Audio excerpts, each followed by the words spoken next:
comme je l'ai dit, il y avait 12 procédures. Maintenant, on n'en a que 3. Donc, la procédure ordinaire. Maintenant, il y a 2 procédures accélérées.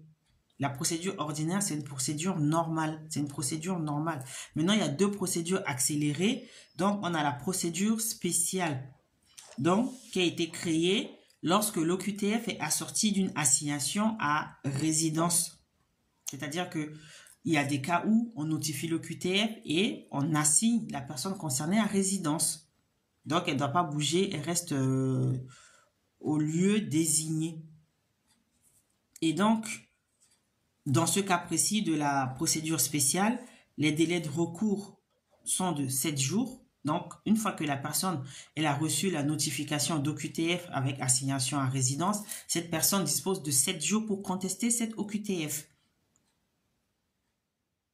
Et le juge doit répondre dans un délai de 15 jours, de 2 semaines. Donc, c'est vraiment une procédure accélérée, donc rapide dans ce cas. Et donc, c'est la procédure spéciale. Et la troisième procédure, donc, de cette procédure accélérée, c'est la procédure prioritaire.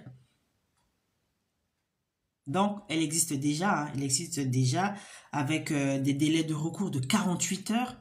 C'est-à-dire qu'une fois que la décision elle est notifiée, la personne a 48 heures, 2 jours pour contester cette OQTF. Et le juge doit donner sa réponse dans un délai de 3 jours. Hop.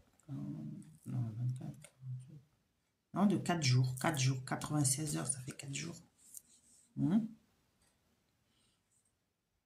Oui, 48 fois 2. 2 fois 8, 16. Je retiens 1, 2 fois 4, 8 et 1, 9. Donc, 4 jours.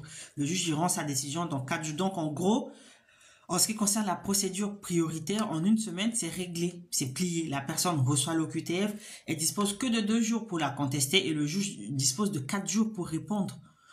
Donc, c'est vraiment une procédure ultra accélérée, d'où son nom de procédure prioritaire. Donc, voilà les 3 grandes modifications concernant l'OQTF depuis le 15